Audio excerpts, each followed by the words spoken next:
주기도문 하심으로 2021년 1월 1일 새벽 예배를 시작하겠습니다. 하늘에 계신 우리 아버지여, 이름이 거룩히 여김을 받으시오며 나라가 임하시오며 뜻이 하늘에서 이루어진 것 같이 땅에서도 이루어지이다. 오늘 우리에게 일용할 양식을 주시옵고 우리가 우리에게 죄 지은 자를 사하여 준 것 같이 우리 죄를 사하여 주시옵고 우리를 시험에 들게 하지 마시옵고 다만 악에서 구하시옵소서. 나라와 권세와 영광이 아버지께 영원히 있사옵나이다. 아멘. 찬송가 550장 시온의 영광이 빛나는 아침 함께 찬양하겠습니다. 찬송가 550장입니다. 550장 시온의 영광이 빛나는 아침.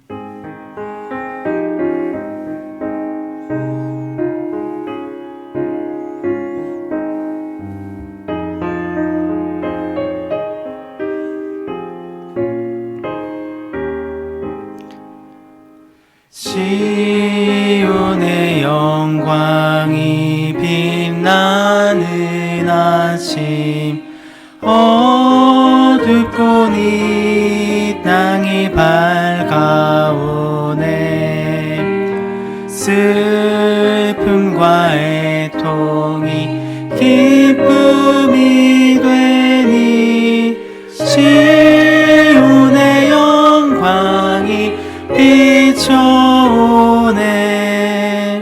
시온의 영광이 빛나는 아침, 매였던 종들이 돌아오네.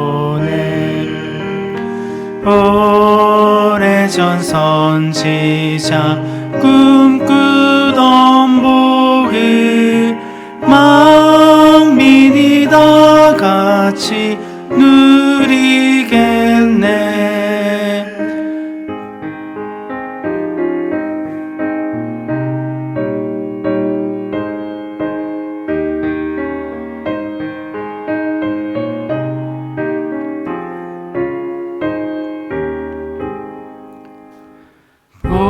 보아라, 광야에 화초가 피고 말랐던 시냇물을 넣으네.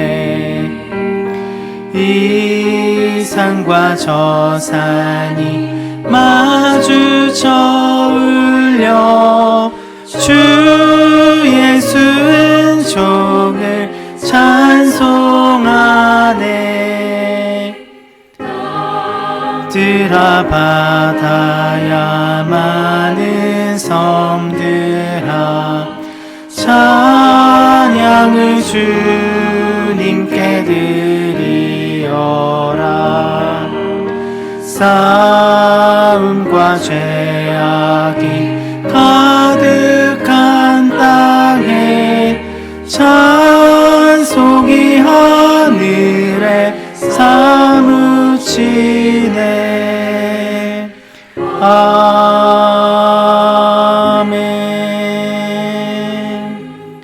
함께 기도하겠습니다. 은혜가 충만하신 하나님 아버지, 코로나19로 힘들고 어려웠던 2020년을 마무리하고 새로운 한 해를 허락하여 주심에 감사를 드립니다. 여전히 코로나로 말미암아 많은 어려움들이 있고 힘듦이 있지만 그럼에도 다시금 주님께서 우리에게 허락하여 주시는 그 은혜를 기억함으로 주님 앞에 나아가는 저희들 되어지기 원합니다. 날마다 주님의 그 말씀 앞에 순종하며 온전히 우리의 모든 것을 주님 앞에 맡길 수 있는 귀한 한 해 되어질 수 있도록 주님께서 함께하여 주시고 인도하여 주시옵소서. 부족한 입술로 하나님의 말씀 증거합니다. 오직 주님의 뜻만 드러나는 귀한 은혜의 시간 되어질 수 있도록 함께하여 주시옵소서. 거룩하신 예수 그리스도의 이름으로 기도드립니다. 아멘. 오늘 함께 보실 말씀은 누가복음 1장 1절부터 25절까지의 말씀입니다. 제 성경책으로는 신약성경 86면에 있습니다. 누가복음 1장 1절부터 25절까지의 말씀. 누가복음 1장 1절부터 25절까지의 말씀.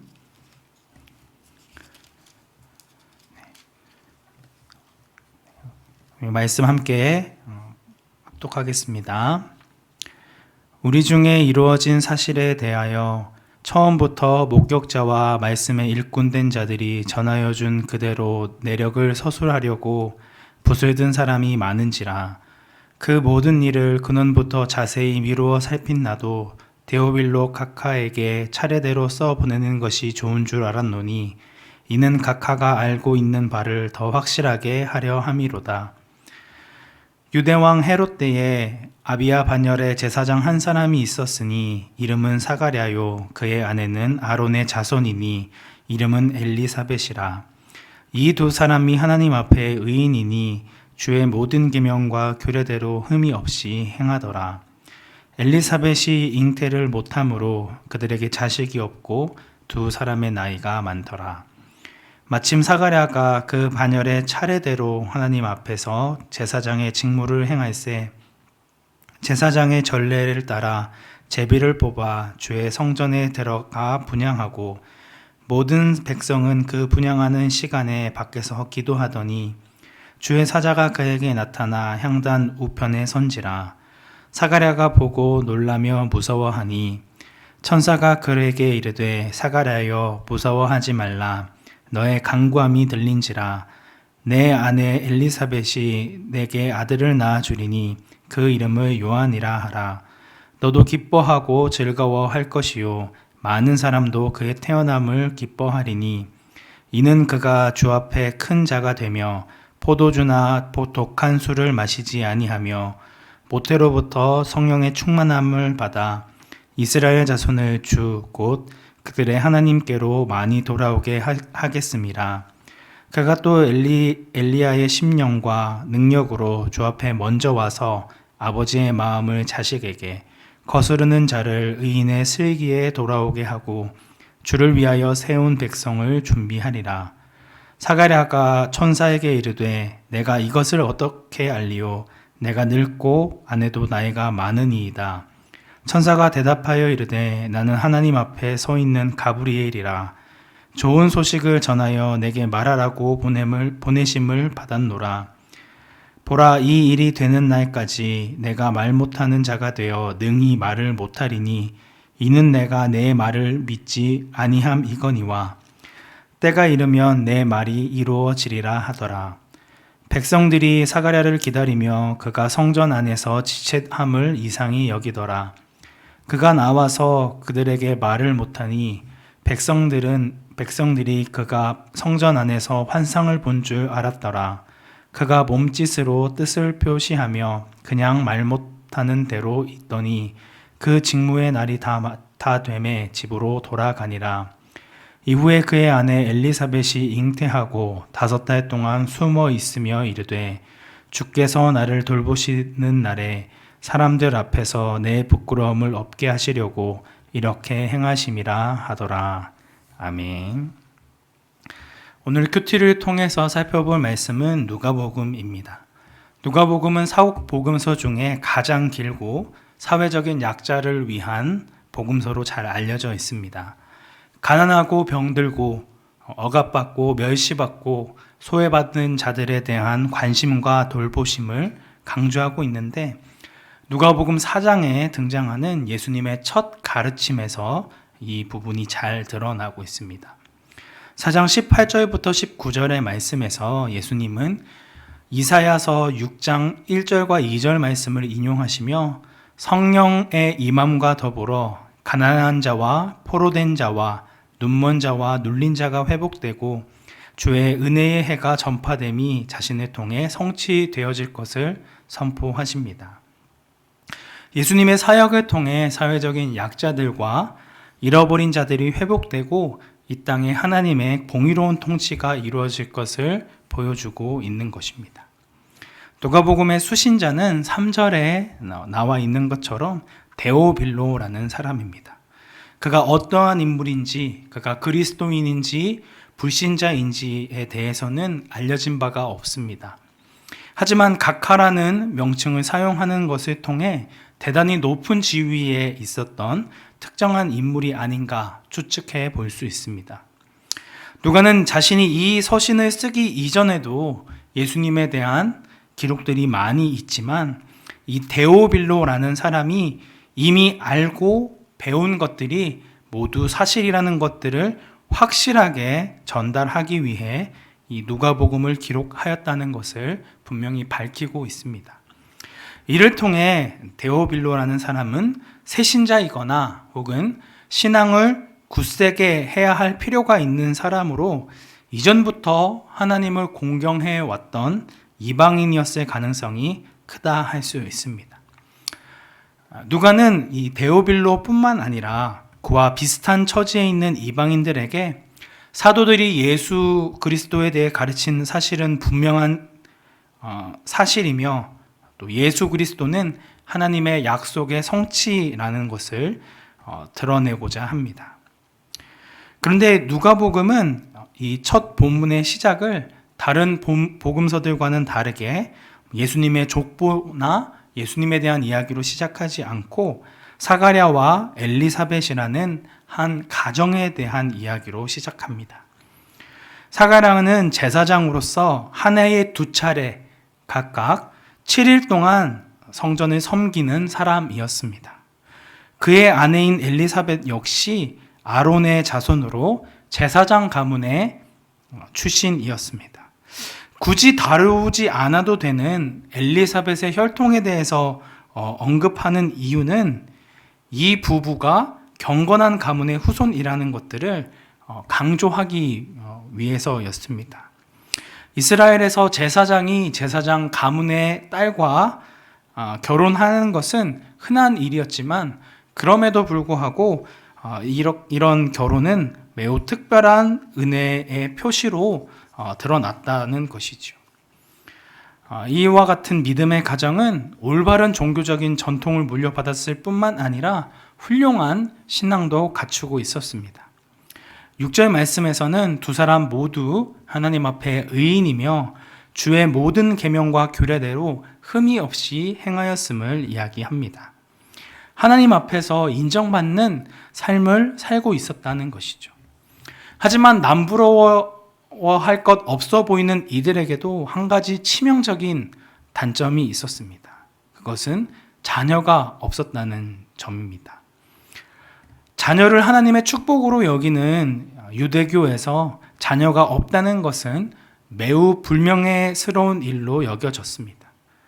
이로 인해 필연적으로 이들 부부는 고통을 겪을 수밖에 없었습니다. 거기다 잉태를 할 수 없는 몸에다 이제는 나이까지 많아졌으니 자녀를 낳는다는 것은 불가능한 일이었습니다.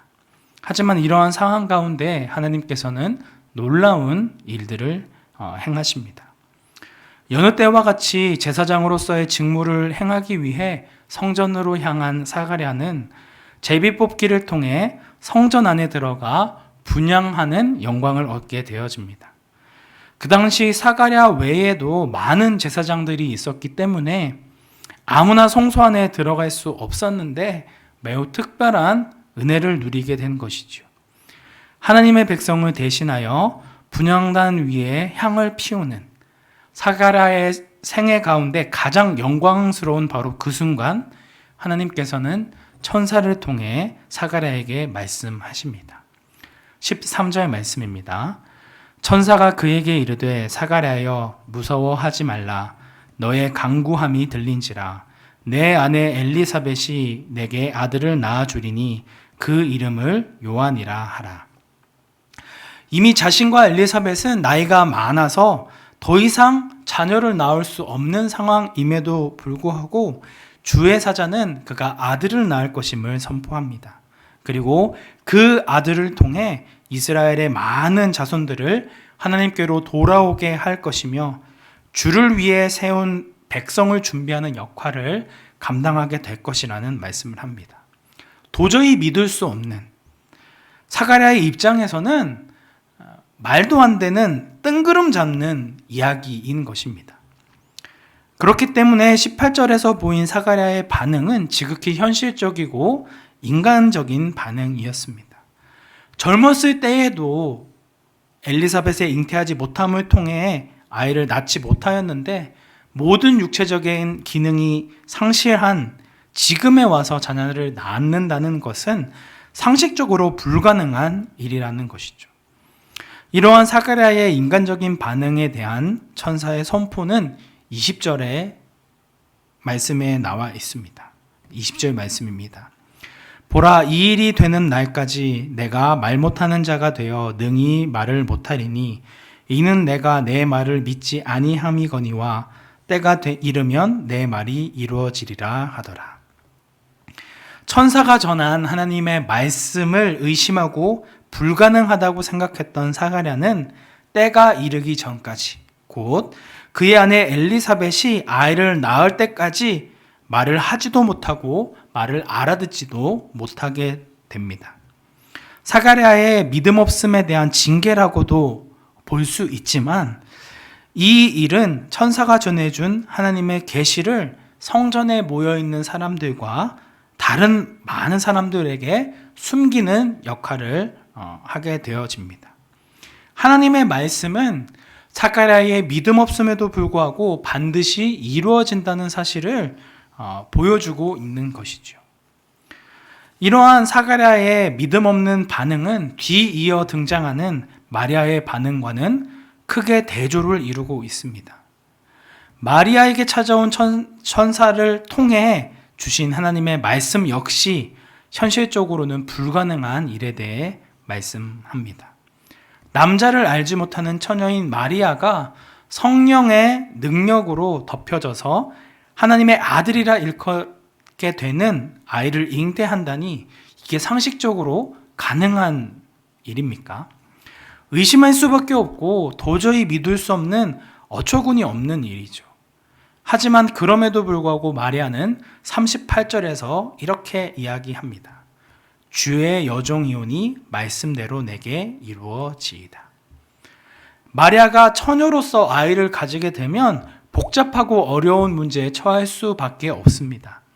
당장 정혼자였던 요셉과의 관계가 깨어질 수도 있고 최악의 경우에는 자신의 명예와 생명까지도 잃을 수 있는 두렵고 떨리는 상황이 펼쳐질 수도 있는 것이죠.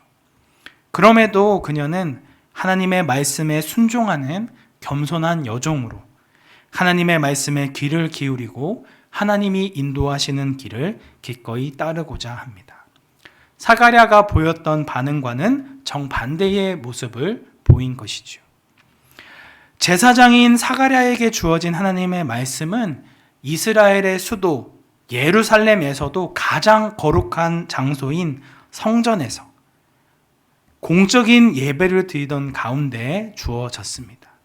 반면 아무런 직분도 가지고 있지 않은 마리아에게는 작고 조그마한 시골 동네에 개인적으로 그리고 갑작스럽게 말씀이 주어졌습니다.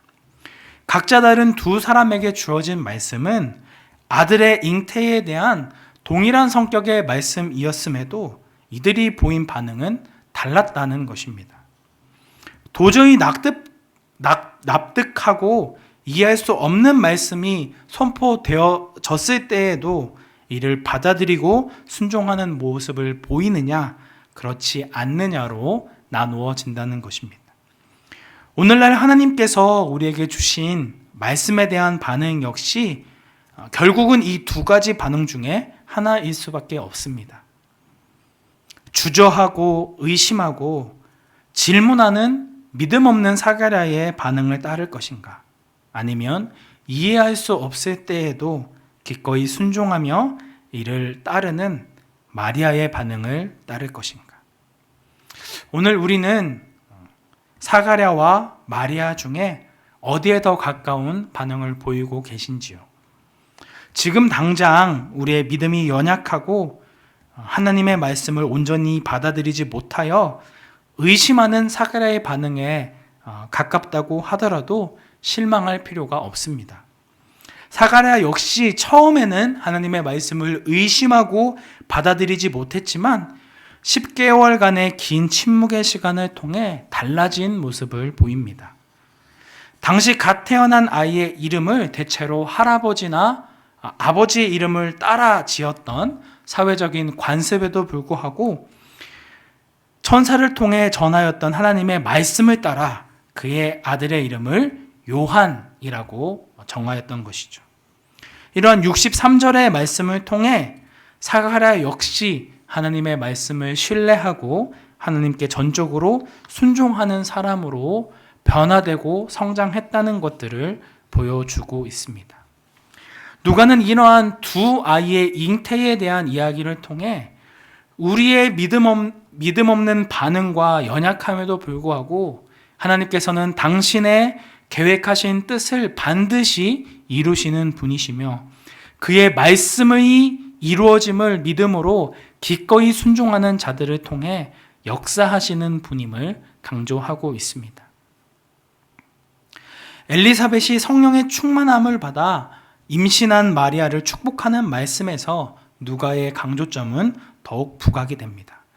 오늘 읽진 않았지만 45절의 말씀 함께 합독하도록 하겠습니다. 45절 말씀 함께 합독하겠습니다. 주께서 하신 말씀이 반드시 이루어지리라고 믿은 그 여자에게 복이 있도다. 사랑하는 성도 여러분, 때로는 하나님의 말씀이 이해할 수 없고 불가능한 것을 요구하는 것처럼 느껴진다 하더라도 우리는 그 말씀에 따라 순종하고 계십니까? 나에게 처해진 상황과 환경이 암담하고 소망이 없는 것처럼 여겨질 때에라도 그리스도 안에서 참으로 복된 자임을 인식하고 이로 인해 기뻐하며 찬양하고 계십니까? 우리가 진정으로 하나님의 말씀이 반드시 이루어진다는 것을 믿는다면 말씀을 대하는 태도부터 달라져야 할 줄로 믿습니다. 내게 편한 말씀, 내가 바라고 원하는 말씀, 내가 충분히 지킬 수 있는 몇 가지 말씀만을 지키는 것이 아니라 나를 불편하게 만들고 부담을 주는 말씀, 내 능력으로는 도저히 순종하며 따를 수 없는 말씀이라 할지라도 이를 순종할 수 있는 그리스도의 종이 되어야 한다는 것입니다. 내 힘과 능력으로는 할 수 없기에 성령님의 도우심을 구하며 성령이 주시는 능력으로 덧입혀져서 어떠한 말씀이든지 기꺼이 순종하는 자가 되어져야 한다는 것입니다. 우리에게는 이러한 소망함이 있습니까? 이러한 하나님의 말씀에 순종하고자 몸부림치는 그런 강구가 있으신지요? 마리아와 같이 주님께서 어떠한 말씀이든지 하시면 종인 제가 듣고 그대로 순종하겠습니다 하는 겸손한 마음으로 주님 앞에 나아가시는 강북 우리 교회 성도님들이 되시기를 축복합니다. 시간 함께 기도하겠습니다. 새롭게 시작하는 올 한 해에는 더욱 주님의 말씀에 귀 기울여서 듣고 그냥 듣는 것으로 끝나는 것이 아니라 겸손히 순종의 자리로 나아가는 나와 우리 가족 그리고 우리 믿음의 공동체 되어질 수 있도록 함께 기도하시고 각자 가지고 나오신 기도 제목으로 함께 기도하시겠습니다.